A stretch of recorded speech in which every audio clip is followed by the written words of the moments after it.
చంద్రబాబు నాయుడు గారు చేసిన చట్టడానికి జరుగుతూ ఉంటాయి.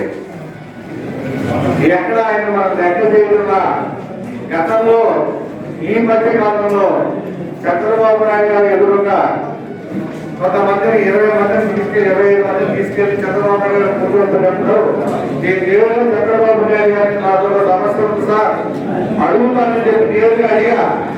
సార్ డిగ్రీ అన్నది లోకల్లో మొత్తం కావాలా చాలా చెప్తారు.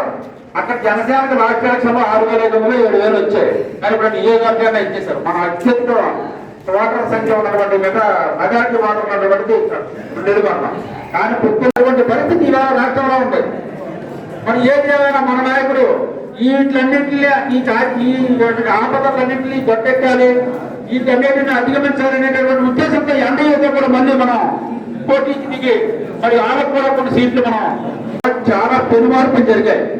జనసేన మన అధినాయకుడు పోటీ చేసినటువంటి పిఠాపురం కూడా చూశారు. రాజుగారు చాలా పెద్ద మనిషి. మరి ఇప్పుడు మహాడు చెప్పాడు ఇందాక ఆ జెండా దగ్గర పెట్టే కూర్చున్నప్పుడు ఆ కార్యక్రమం కూడా చేశారు. చేసిన తర్వాత చంద్రబాబు నాయుడు గారు పిలిపించి చెప్తే నేను ఇంట్లో కూర్చొని పవన్ కళ్యాణ్ ఇంట్లో కూర్చుంటాను గెలిపాడు. ఏదైతే కార్యక్రమాలు చెప్పారో ఆ కార్యక్రమాలు అన్నింటిలోనూ తెలుగుదేశం పార్టీ కేంద్ర పార్టీ ఆఫీసులో భీమిలి నియోజకవర్గానికి 90% మార్పులు వచ్చినటువంటి సందర్భాలు ఉన్నాయి. కానీ చంద్రబాబు నాయుడు గారు మరి గతంలో కూడా ఇదే పరిస్థితి మనకు వచ్చింది. భీమిలి నియోజకవర్గం రాష్ట్ర వరకు కూడా పత్రికల్లో పెట్టి మరి ఏపీఆర్ రాధాకృష్ణ గారు దైవన్న సంభవాన్ని తీసుకొచ్చాక 5 మీ రాత్రులు తేరా ఏమన్నారంటే మీరు నగరపాలకంటే పర్వాలేదన్నారు. తర్వాత కొన్ని సమీకరణ వల్ల కారణాల వల్ల మరి మా జీఎంసీ వార్డులు అయితే మెజారిటీ వచ్చినాయి.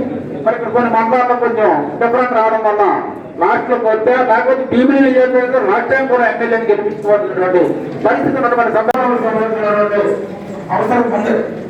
లేకపోతే ఇక్కడ రాజబాబు గారికి న్యాయం జరగాలనేటువంటి మనందరం చేసిన తెలుగుదేశం పార్టీ కుటుంబ సభ్యులందరికీ పేరు పేరున నమస్కారాలు తెలియజేసుకుంటూ, ముఖ్యంగా ఈ రోజు ఇక్కడ ఈ సమావేశం పెట్టుకోవడానికి కారణం ఏంటంటే మరి గత 4 సంవత్సరాల నుంచి నియోజకవర్గ ఇన్ఛార్జిగా ఉంటూ మరి మనం ఆయనతో మమేకమై అనేక కార్యక్రమాలు చేసి పార్టీని కష్టకాలంలో ఉన్నప్పుడు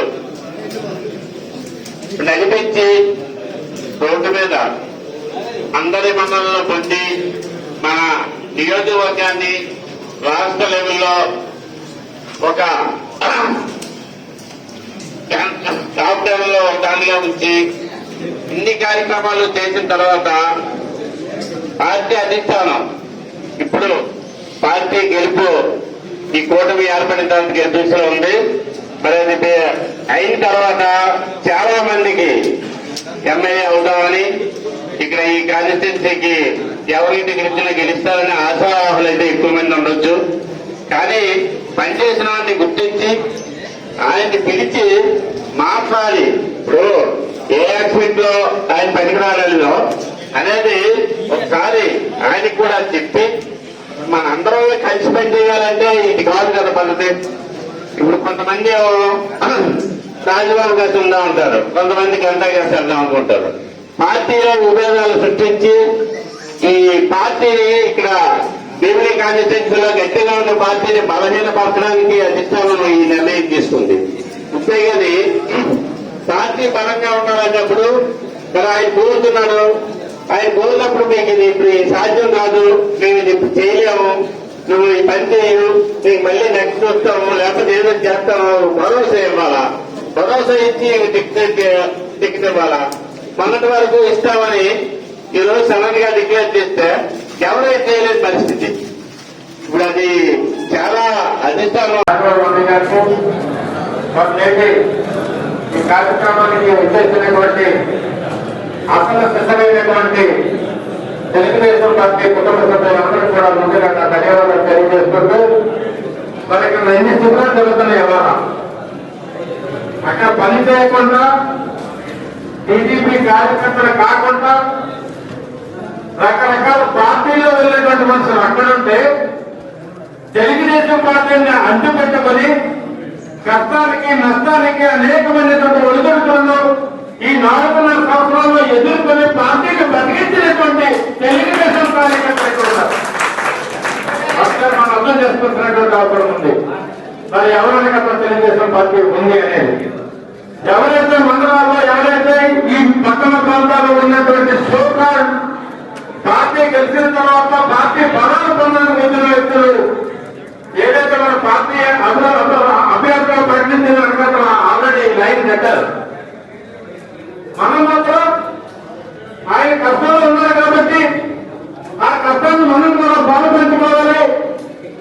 మనం ఏదో ప్రకటించారు కదా వెళ్ళిపోతారు కొంచెం ప్రాంతాలకు జరిగేటువంటి పరిస్థితులు పంచాయతీ ఎన్నికల్లో కానీ ఎంపీటీ ఎన్నికల్లో కానీ కార్పొరేషన్ ఎన్నికల్లో కానీ అదే జరుగుతుంది. డబ్బుల్లోకే జగన్ అనుకోగలిగితే మరి ఆయన ఇన్ఛార్జ్గా పెట్టడానికి ఈ పార్టీలు బతికునేందుకు అప్పుడే కొత్త శ్రీనివాసం తీసుకుంటే పెట్టచ్చు కదా. ఎందుకు రాలేదు, ఎందుకు సహాయం చేయలేదు? ఈ పార్టీ కాకుండా ఆ పార్టీ, ఆ పార్టీ కాకపోతే ఇంకో పార్టీ, ఇంకో పార్టీ కాకపోతే ఇంకో పార్టీకి వెళ్ళిపోతే మరి నిజంగా అసలు ప్రకటించినటువంటి వ్యక్తులకి అధిష్టానానికి పరముఖ్యంగా పునరాలోచన చేయాల్సింది చెప్పి మేమైతే రిక్వెస్ట్ చేస్తామన్న అధిష్టానాన్ని మనందరికీ ఖచ్చితంగా మీరు తొందరపాటు నిర్ణయం అయితే తీసుకోవద్దు. పార్టీలో ఉన్నది పార్టీలో పోరాటం చేద్దాం. పార్టీ పరంగా మళ్ళీ తిరిగి దగ్గర మనకే వచ్చే విధంగా మన ప్రయత్నం అనేది మనం చేద్దాం. లేని పరిస్థితుల్లో కూడా ఏదో ఒక నిర్ణయం తీసి ఖచ్చితంగా అధిష్టానానికి ఈ కారణం చేత ఖచ్చితంగా మనం ఇబ్బందులు పడలేం. పార్టీకి నష్టం చేకూరినటువంటి కాలంలో మనం కూడా ఒక ముందు చూపుతో వెళ్ళాల్సినటువంటి అవసరం ఆవశ్యకత ఉందని తెలియజేసుకుంటూ మరి నిజంగా కావాలంటే కానీ అవకాశం ఇవ్వకపోతే మరి తెలుగుదేశం పార్టీ మనమే మన ఆంధ్రప్రదేశ్ దినోత్సవం జరుపుకున్నాం.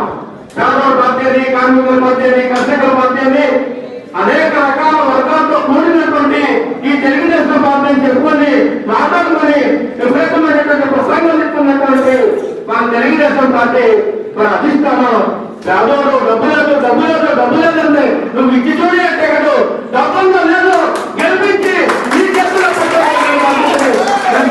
చెప్తున్నా. నీకు డబ్బంతో వాళ్ళకు ప్రజాబలం ఉంటుంది.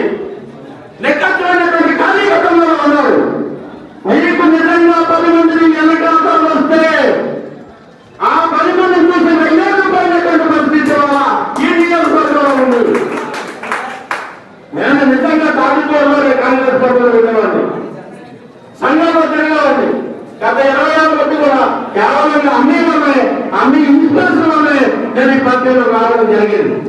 మరి రాక కార్యక్రమం చేస్తే ఆయన ఎన్నో కష్టపడి ఒక్క మనిషి కూడా ఈ జగన్మోహన్ రెడ్డి ప్రభుత్వానికి భయపడి ఇంట్లో బయటకు కూడా రాలేనటువంటి పరిస్థితుల్లో ఒక్కొక్కరిని కూడా ఇంట్లో తీసుకుంటే నాయకులు అమలు సమాజానికి ఈ పార్టీకి పరిచయం చేసినటువంటి వ్యక్తి శక్తి ఎవరైనా ఉన్నారండి అది మా నాలుగు ఆయనకే నష్టం కష్టం వాటినప్పుడు ఈ పార్టీకి నష్టమేంటండి ఇంకోటి నష్టం మనకేంటి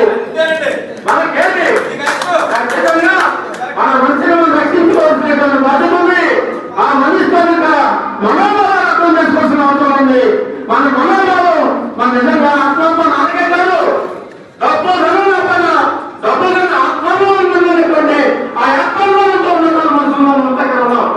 ఖచ్చితంగా మన గ్రామాల్లో మనం ఏదైతే భవిష్యత్తులో చేయదలుచుకుంటామో చేద్దామనుకుంటా ఉన్నామో అది ఖచ్చితంగా తీర్చి ఖచ్చితంగా మనకి అనేక ఆనందంగా ఉంటూ పార్టీ దృష్టి కూడా ఈ సమస్యని తీసుకెళ్లే విషయాలు మళ్ళీ పెట్టుకోవడం కాదు. ఇదే ప్రాంతాన్ని, ఇదే జనాన్ని, ఇదే నాయకులతో, ఇదే కార్యక్రమంతో మనం వెళ్ళినప్పుడు మాత్రమే ఖచ్చితంగా మనం అనుకున్నటువంటి గమ్యాన్ని మనం జరగడం. ఆ గమ్యాన్ని చేరే దిశగా మనందరూ కూడా ఐక్యమత్యంలో ఉండాలని కోరుకుంటూ ఇంతటి చక్కని అవకాశాన్ని ఇచ్చినటువంటి రాజీవ్ గారికి మరోసారి